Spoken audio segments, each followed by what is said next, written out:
बोले बेल नहीं दिले भाई।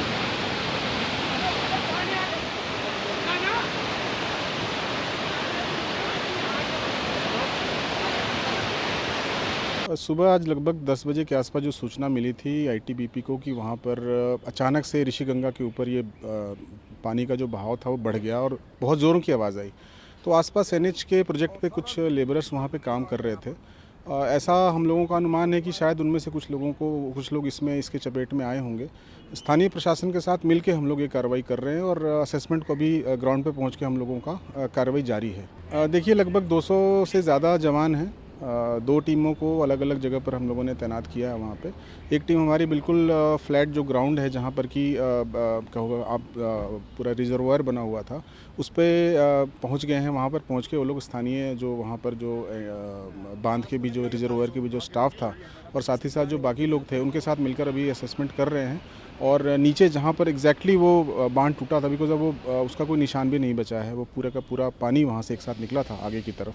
तो फिलहाल एक टीम वहाँ पे है, दूसरी टीम जोशीमठ के आसपास जो प्रशासन के साथ मिल के, बिकॉज हेलंग एक नीचे जो रिजर्वायर पड़ता है वहाँ तक की पूरी जो आसपास की आबादी है, गाँव हैं और लोग हैं, उन लोगों को अवेयर करने का और निकालने का काम भी उसमें भी मदद कर रहे हैं हमारे जवान।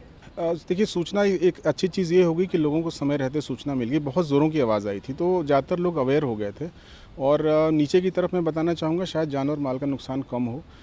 कई जगह पर बीच बीच में और रिजर्वायर्स हैं जहाँ पर कि पानी शायद रुक जाए। ऊपर जो स्थिति थी 10 मिनट के दौरान ही वो सारा पानी निकल के नीचे को आ गया था। तो अब पीछे की तरफ यानी कि मैं बताऊंगा नॉर्थ के साइड में वैसा खतरा नहीं है जैसा कि पहले असेस किया जा रहा था। और जहाँ जैसे हमारी बात हुई है अभी जो सिचुएशन है वो पूरी तरह से नियंत्रण में है। Actually, this morning it started around 9 a.m. or something. There was a huge blast kind of a noise which was heard by the Joshimat ITPP battalion. So we rushed to the spot, and right now our two teams, about 200 men, are on the job. One team has reached to the location where the that particular reservoir has been damaged. You can say devastated. Till Tapovan, the devastation traces are seen. Our people are on the job. They are constantly in touch with the local administration. We can only say that if there is any requirement of any rescue or something, we are already there. Right now, at the point where the devastation happened, the situation is totally under control. The water which was went downstream has almost reached to the Joshimat. There is a reservoir called Hilang. So till now there is no such casualty or something which we have noticed, but we are assessing the situation on the ground, and later in the day the situation will be clear. Search operation is going on, like 150 people is still.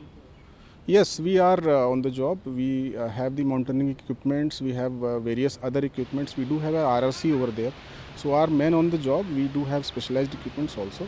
And maybe later in the day we can have some breakthrough in terms of if there is any casualty or some sort of a damage which has not been seen yet.